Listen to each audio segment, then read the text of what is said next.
vous allez bien. Pas d'update lecture aujourd'hui encore, ça viendra un jour j'espère, mais un book haul et un énorme book haul puisque aujourd'hui je vais vous parler des 25 ou 26 livres qui sont arrivés dans ma bibliothèque ces 3 derniers mois. Je vais essayer de vous présenter ça de façon un petit peu logique ou en tout cas organisée et je vais commencer par les livres imaginaires plutôt. Premier livre imaginaire acheté ces 3 derniers mois, Royaume de vent et de colère de Jean-Laurent Del Socorro aux éditions Actu SF. Et c'est une jolie réédition. C'est le seul livre que j'ai acheté aux Utopiales au tout début du mois de novembre. C'était la première fois que j'allais aux Utopiales à Nantes donc, et j'avoue que je suis un petit peu déçue par ce salon. J'en avais entendu beaucoup de bien et finalement beaucoup de monde, très peu de temps pour voir les auteurs, une installation pour les conférences un petit peu chaotique. Bref, c'était pas une super expérience, même si j'étais très bien accompagnée et heureusement c'était le super point positif de la journée. Mais voilà, le salon en lui-même, bof, et à mon avis je n'y retournerai pas, je retournerai à Nantes avec grand plaisir, mais pas franchement aux Utopiales. En revanche, le point positif de cette journée, c'est que ça m'a donné envie de retourner aux Imaginales, et le Airbnb est déjà loué pour les Imaginales 2020. Bref, Royaume de vent et de colère, j'avoue que je ne sais absolument pas de quoi ça parle, je l'ai acheté parce qu'on me l'a beaucoup conseillé, notamment Monsieur Loup, qui me le conseille beaucoup, et c'est à cause de lui que je l'ai acheté aux Utopiales. Si j'arrive à faire un petit résumé, ça se passe à la toute fin du XVIe siècle à Marseille. A priori, ça va se passer sur 24 heures seulement, une sorte de huis clos un petit peu dans la ville. Je cherche ton approbation. Et il va y avoir plusieurs personnages qu'on va découvrir dans cette ville pendant 24 heures. A priori des flashbacks qui vont nous expliquer qui ils sont, pourquoi ils sont là. En toile de fond quand même, cette opposition entre catholiques et protestants, puisque c'est de la fantaisie, mais une fantaisie très historique, donc basée sur l'histoire de France. Faut que j'arrête de faire des vidéos complètement improvisées où j'arrive et je ne sais même pas de quoi parlent les livres que j'achète.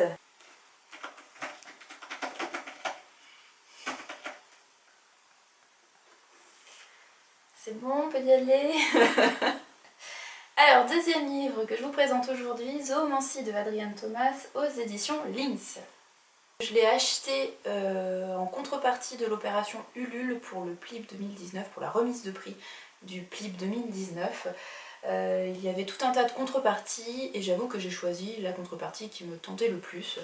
Donc ce livre de Adrienne Thomas que je n'ai encore jamais lu. Honte à moi, j'ai la geste du 6e royaume depuis 6 ans, 7 ans dans ma bibliothèque. Pour résumer ça, un petit peu compliqué, a priori on va suivre plusieurs héros qui sont dispersés dans le monde entier, dans un monde un petit peu futuriste. Chacun d'entre eux est relié à un animal. Je pense qu'il y a un aspect un petit peu écologique là-dessous.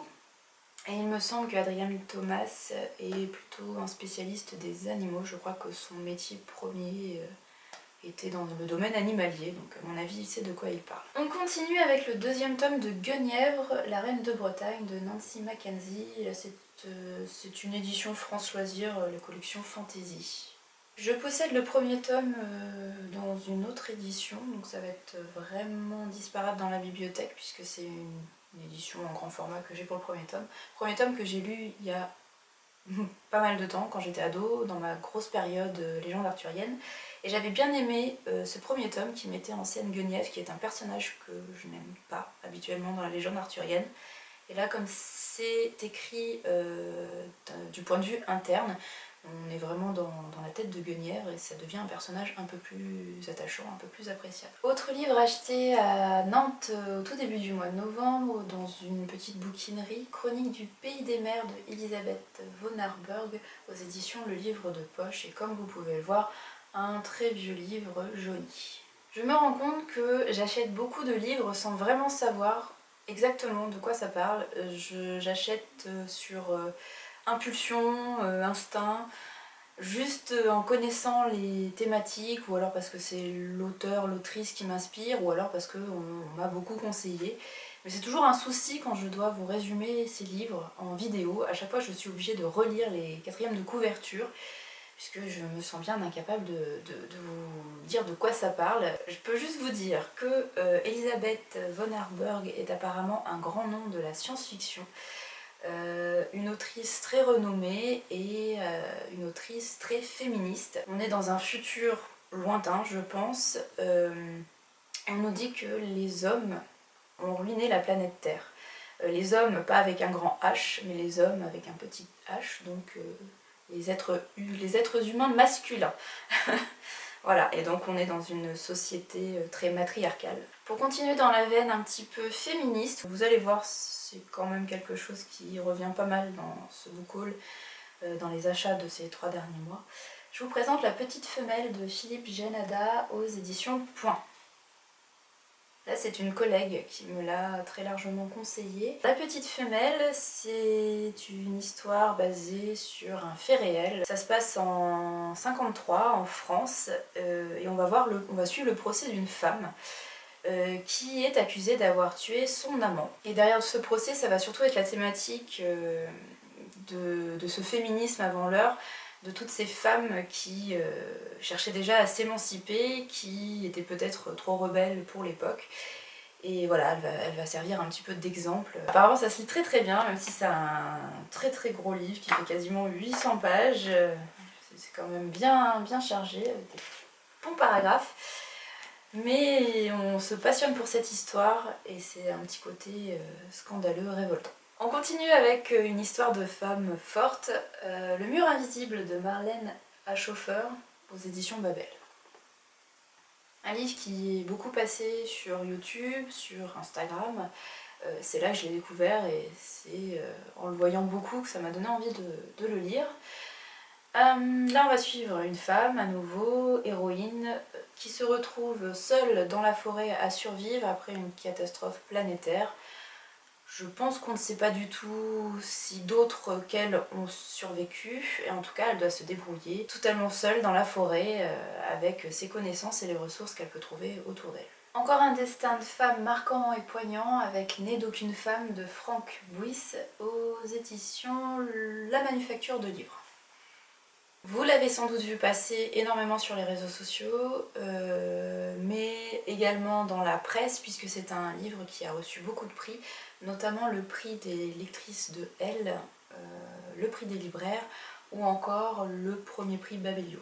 Je ne sais pas trop comment on va découvrir des cahiers écrits par une certaine Rose, Rose qui va être l'héroïne de cette histoire, qui va nous raconter son passé, son destin. Un destin a priori poignant et révoltant. Je crois que c'est un roman un petit peu choral puisqu'on suit plusieurs personnages de façon alternée selon les chapitres et je n'en sais pas plus, si ce n'est que j'ai très envie de le lire depuis plusieurs mois maintenant. Encore et encore un témoignage très poignant d'une jeune femme, Tara Westover. Donc son livre, son roman, son témoignage s'appelle Une éducation et c'est chez J.C. Lattès. Témoignage puisqu'il s'agit donc d'une autobiographie de Tara Westover, qui est une jeune fille née dans la communauté mormone aux États-Unis. Communauté très fermée, qui suit une éducation très particulière et qui, grâce à son courage, sa détermination, va essayer de se sortir de tout ça, va se créer sa chance. Voilà, va sortir de cette communauté. Elle nous raconte ça à travers ce témoignage qui apparemment est là aussi poignant, révoltant. Et encore une fois, c'est une collègue qui me l'a conseillé, la même qui m'avait conseillé La Petite Femelle, et je lui fais entièrement confiance. Oh, il a l'air super bien sûr. Rien que la première phrase. Enfant, Tara Westover n'a jamais fréquenté l'école ni vu de médecin parce que son père, mormon, ne croyait ni en la médecine officielle ni en l'école publique orchestrée par le diable. Il attendait la fin des temps. Alors que son père s'enferme dans des convictions survivalistes et radicales et que son frère cède à la violence, Tara décide à 16 ans de prendre son destin en main et de s'éduquer toute seule.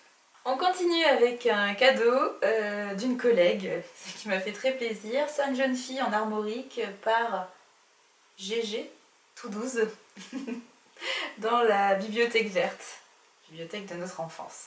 Donc c'est un tome d'une série dans laquelle on va suivre 5 jeunes filles, 5 amies qui voyagent, qui font un petit peu le tour du monde. C'est en gros la première fois en littérature jeunesse qu'on avait vraiment des héroïnes jeunes filles qui vivaient des aventures, des jeunes filles un petit peu fortes, qui pouvaient vivre des aventures sans garçons. Et ça commence à dater puisqu'a priori ça date du début des années 60.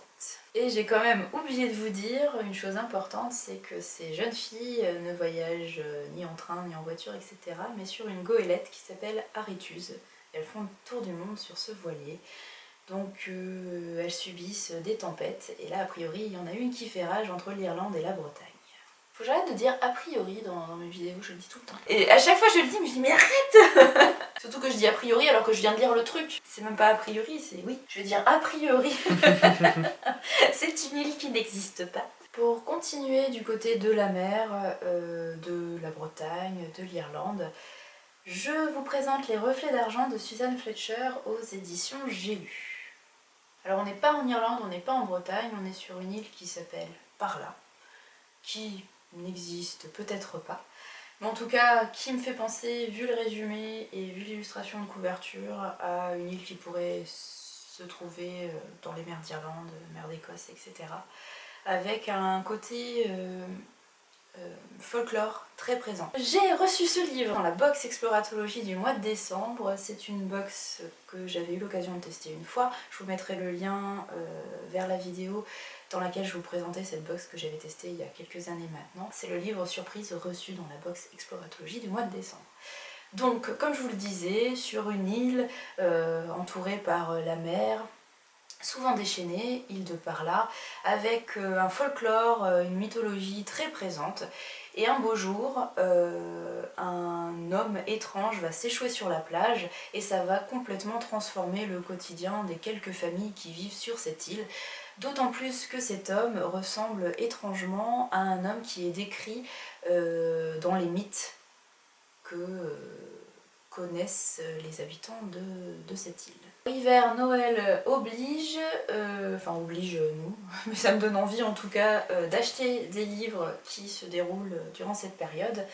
J'ai donc pris le Noël d'Hercule Poirot de Agatha Christie aux éditions du Livre de Poche, Esprit d'hiver de Laura Kasischke au Livre de Poche également, et La surprise de Noël de Debbie McComber chez France Loisirs. C'était mon achat trimestriel. Le Noël d'Hercule Poirot, je ne sais absolument pas de quoi ça parle, mais comme d'habitude avec Agatha Christie, ça va être une enquête policière avec le détective Hercule Poirot, et a priori ça devrait se passer au moment de Noël.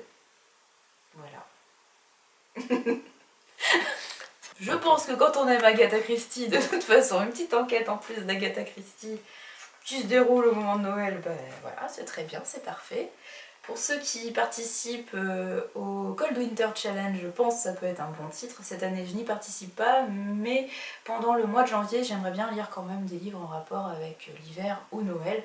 Donc je pense que je lirai celui-là. Et j'ai oublié de vous dire que Susan Fletcher, c'est aussi celle qui a écrit un bûcher sous la neige, qui est peut-être plus connu que Les Reflets d'argent, bûcher sous la neige, que j'ai acheté l'année dernière pour le Cold Winter Challenge, que je n'ai pas eu le temps de lire l'année dernière, mais que j'aimerais bien lire cette année. Esprit d'hiver, j'ai envie de le lire également au mois de janvier. Bon, je ne lirai jamais tout ça, c'est sûr, vu mon rythme de lecture. Là, je crois que c'est plutôt un thriller psychologique qui se déroule en hiver, et là aussi c'est un roman qui a eu le prix des lectrices Elle. C'est l'histoire de Holly et Tatiana, une mère et sa fille, et on l'apprend dans la 4e de couverture. Tatiana a été adoptée 13 ans plus tôt en Sibérie. Une sorte de huis clos, et je pense que c'est un thriller psychologique. Il se passe quelque chose entre les deux femmes. Et la traditionnelle romance de Noël, la surprise de Noël. Chaque année, j'essaye de lire une petite romance, parce que chaque année, j'ai envie de moi aussi rêver, passer un bon moment avec une romance de Noël. L'année dernière, j'avais lu un recueil de 3 nouvelles, également chez France Loisirs, je crois. Je ne sais plus exactement comment s'appelait ce recueil, je vois très bien la couverture rouge, je vous mettrai le lien en description si ça vous intéresse. Sur les 3 nouvelles, il y en a une qui m'avait vraiment beaucoup plu, la première. Les 2 autres m'avaient paru un petit peu niaises, mièvres, comme d'habitude. Cette année, j'avais envie de retenter l'expérience. J'ai pris celui-là parce que ça tombait bien pour mon achat trimestriel chez France Loisirs, et dans les romances publiées par France Loisirs, c'était celle qui me tentait le plus. Je l'ai lu et je suis un petit peu mitigée par cette lecture qui ne me réconcilie pas avec la romance. Bien que Debbie Macomber soit un grand nom de la romance contemporaine, peut-être que d'autres de ses livres me plairaient, mais celui-là, bof, sans surprise, vraiment de gros clichés. Notamment dans les personnages, toujours cette position de supériorité du héros, patron d'une grande entreprise, et de l'héroïne qui au contraire est vraiment dans une position d'infériorité sociale, professionnelle. Voilà, des petites choses qui sont lassantes, qui me dérangent, même si j'essaye à chaque fois que je lis des romances de laisser un petit peu de côté mon côté grognon, et j'essaye voilà, de prendre ça avec légèreté, mais je n'arrive pas à m'empêcher de lever les yeux au ciel, et voilà, c'est pas cette romance qui m'aura fait changer d'avis sur la question. Je vous montre les 3 livres suivants ensemble pour commencer, puisque ce sont 3 livres qui appartiennent à la littérature irlandaise. Le premier, Academy Street de Marie Costello chez Seuil. Ensuite, Muse de Joseph O'Connor chez Phébus. Et enfin, un recueil des pièces de théâtre de William Butler Yeats. Academy Street, qui faisait partie de la rentrée littéraire en 2014 ou 2015, qui me faisait beaucoup envie à l'époque et que j'avais jamais eu l'occasion de lire et de trouver. Ça me fait penser un petit peu le résumé au livre et à l'adaptation que vous avez peut-être vue au cinéma, Brooklyn, de, je ne sais plus si c'est Colm Tóibín ou un autre auteur irlandais. L'héroïne est une jeune irlandaise née et qui a grandi dans la campagne irlandaise et qui va se retrouver catapultée aux États-Unis et qui va toujours être partagée entre ses origines irlandaises et son pays d'adoption américain, avec tout le rêve américain. L'héroïne Tess est née dans les années 40, donc dans la campagne irlandaise, et se retrouve dans les années 60 à New York. Elle a fait des études d'infirmière. Muse de Joseph O'Connor m'intrigue énormément. J'espère que je vais pouvoir avoir le temps de le lire en 2020, puisqu'il raconte l'histoire qui a vraiment existé entre le dramaturge irlandais Synge, ça s'écrit S-Y-N-G-E, et une actrice qui s'appelle Molly Allgood. Son nom de scène c'était Moira O'Neill. Voilà, donc l'histoire d'amour entre les deux. Histoire d'amour qui n'avait pas du tout l'approbation des proches de Synge et de Allgood, Molly Allgood. Voilà, donc ça se passe au tout début du XXe siècle, en Irlande, dans le monde du théâtre. À savoir que Synge était un proche de Yeats, et de Lady Gregory. Tous les 3 ont créé le Grand Théâtre de Dublin. Voilà, donc des personnalités très importantes de la fin du 19e et du début du 20e siècle en Irlande, surtout dans les milieux nationalistes, gaéliques. Et le 3e livre irlandais, donc le recueil des pièces de théâtre de Yeats, acheté en Irlande, j'allais dire non, à Nantes, dans un petit local tenu par une association derrière le château des Lucs, donc à Nantes. On avait fait tout le tour de cette petite boutique, de ce petit local, on n'avait rien trouvé qui nous intéressait. Et puis juste avant de partir, j'ai levé les yeux du côté des pièces de théâtre, j'ai vu ce livre et j'ai vu que c'était Yeats, donc voilà, je suis très heureuse de cette trouvaille. Je n'ai jamais lu les pièces de théâtre de Yeats, j'ai juste lu quelques-uns de ses poèmes. J'ai un recueil qui s'appelle La Rose, je crois, en version bilingue, et certains de ses poèmes m'avaient vraiment beaucoup plu. Donc je suis très curieuse de le découvrir sous une autre forme, du côté du théâtre, même si à la base le théâtre c'est pas une forme narrative, une forme littéraire qui me plaît plus que ça, mais voilà, pour Yeats, j'ai bien envie de me lancer. On retourne du côté du féminisme avec Dame du XIIe siècle. Ici c'est le 2e tome qui est dédié aux aïeuls. Ce 2e tome s'appelle Le souvenir des aïeuls. C'est de l'historien Georges Duby et c'est chez Folio Histoire. Georges Duby est un historien, un médiéviste, un des plus connus. Ce qu'il écrit c'est très abordable et c'est passionnant. J'ai acheté et lu le 1er tome il y a de nombreuses années quand j'étais étudiante en histoire de l'art. J'avais beaucoup aimé ce 1er tome qui était surtout dédié aux héroïnes, ces figures médiévales qu'on connaît beaucoup, Héloïse, Aliénor, etc. Là, sujet des aïeuls, un sujet que je connais beaucoup moins. la place des vieilles femmes dans la société médiévale. C'est un sujet qu'on aborde très peu, mais je pense qu'il est très intéressant. Encore du féminisme avec Les sorcières de Céline Duchesnay, et c'est édité chez Michel Lafon en partenariat avec France Culture. Un peu comme l'essai de Mona Chollet, je pense qu'on va revenir sur l'histoire de cette figure de la sorcière à travers les siècles, et qu'on va découvrir ça d'un point de vue féministe. Je pense que là il y aura un aspect un petit peu plus artistique avec des détours vers le cinéma, vers la littérature évidemment, mais aussi vers l'art. Quelques planches, voilà, donc des tableaux, Cauchemar de Fuseli, des illustrations un peu plus modernes, un petit détour par le cinéma. Donc un livre qui semble très documenté, très intéressant, et comme je vous le disais, vraiment très joliment illustré. Autre livre très joliment illustré, Mes chemins en Bretagne de Pierre Dubois, aux éditions Ouest France. Comme vous le savez peut-être, Pierre Dubois c'est un auteur que j'apprécie énormément, c'est le spécialiste du petit peuple en France. On lui a donné le titre d'elficologue.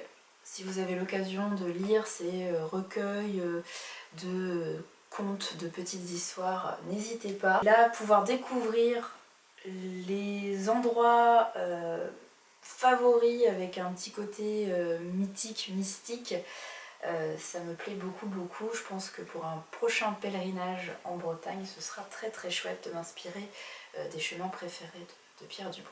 Je termine par les graphiques avec les tomes 3 et 4 de L'héritage d'Émilie de Florence Magnin aux éditions d'Argo. C'est une série en 5 tomes que j'ai lu il y a quelques années maintenant. J'ai déjà les tomes 1 et 2 dans ma bibliothèque, donc je continue avec les 3 et 4, il ne me manquera plus que le 5. Je crois au début du XXe siècle avec une jeune femme qui hérite d'un vieux manoir en Irlande, qui va donc en Irlande pour voir ce manoir et qui, évidemment, va passer dans l'autre monde. On va passer du côté un petit peu plus merveilleux, et puis la série part ensuite dans une thématique plus SF qui m'avait un petit peu moins plu, mais dans l'ensemble c'est quand même une série que j'avais beaucoup aimée, et notamment pour les illustrations que j'avais trouvé plutôt sympa. Autre suite de série que j'aime beaucoup, Les carnets de cerises. Ici c'est le 5e tome qui s'appelle Des premières neiges au Perséide. C'est toujours aux éditions Soleil dans la collection Métamorphose, toujours écrit par Joris Chamblin et illustré par Aurélie Néré, et c'est le 5e et dernier tome de la série. J'ai lu les 3 premiers tomes que j'ai beaucoup aimés, surtout le premier qui avait vraiment été un très gros coup de cœur. C'est très doux, très émouvant, j'aime beaucoup le trait et la couleur, l'illustration, et puis la petite cerise est très attachante comme héroïne. J'ai trouvé le premier tome de Saga d'occasion, donc c'est écrit, illustré par Brian Vaughan et Fiona Staples, et c'est chez Urban Comics. J'ai lu les 9 tomes au travail, et j'ai tellement adoré cette saga SF que j'ai envie de l'avoir dans ma bibliothèque pour la relire de temps en temps. En attendant la sortie du 10e tome. J'étais un petit peu réticente au début parce que c'est du comics et parce que c'est de la SF, donc je pensais que c'était pas du tout pour moi. Et en fait, dès le premier tome, je me suis beaucoup attachée aux personnages principaux, donc le couple qu'on voit sur la couverture. Et voilà, tout au long de la saga, c'est le cas de le dire, on sourit, on pleure, on est souvent ému, et surtout à la fin du 9e tome. Donc voilà, j'espère que le tome 10 va vraiment sortir très vite pour avoir la suite de l'histoire. Ah ouais? Mais pourquoi il y a un A? Alors, on me dit dans l'oreillette que ça se prononce Brian Vaughan et pas Vaughan. Voilà, vous le prononcez comme vous voulez. En tout cas, il y a un A. Le numéro 54 de AOC, Aventure onirique et compagnie. Toujours ce petit recueil de nouvelles, 4 nouvelles de jeunes auteurs, jeunes autrices, jeunes dans l'âge ou jeunes dans le nombre de publications. Numéro 98 du magazine Présence d'Esprit, avec un dossier très intéressant cette fois, même si c'est le cas régulièrement. Là c'est un dossier qui m'intéresse beaucoup puisque c'est sur la young adulte. Et comme d'habitude, des interviews, une ou plusieurs nouvelles, non il n'y en a qu'une à chaque fois, et aussi des chroniques de livres, de jeux vidéo, etc. Donc toujours très agréable de lire ça. au petit déjeuner ou avec un thé. Arrêtez de moquer. J'espère que cette vidéo vous aura plu. Si vous avez lu l'un de ces livres, n'hésitez pas à me dire ce que vous en avez pensé en commentaire. Si vous avez envie d'en lire un en lecture commune, n'hésitez pas à me le dire. Je ne sais pas si on trouvera le temps de lire un livre ensemble, mais on peut toujours essayer de se fixer ça. Je ne sais pas quand je tournerai une autre vidéo, en tout cas j'espère que la prochaine sera un point lecture, un update lecture, puisque ça fait des mois que je ne vous ai pas parlé en détail de mes lectures. Ça me manque, mais ce sont des vidéos qui demandent plus de préparation, puisque j'essaye d'éviter de faire de l'impro totale pour ces vidéos, et donc je suis un petit peu obligée d'écrire, pas un script, mais bon, travailler un petit peu dessus. Et ces derniers temps, j'ai pas du tout le temps de me pencher là-dessus justement. Mais promis, j'essaye de vous prévoir ça pour la prochaine vidéo. Un point lecture, un update lecture, des lectures les plus marquantes. Peut-être pas toutes depuis la dernière fois, mais en tout cas les plus marquantes de ces derniers mois. D'ici là, je vous souhaite une très belle nouvelle année 2020, une belle lecture et prenez soin de vous.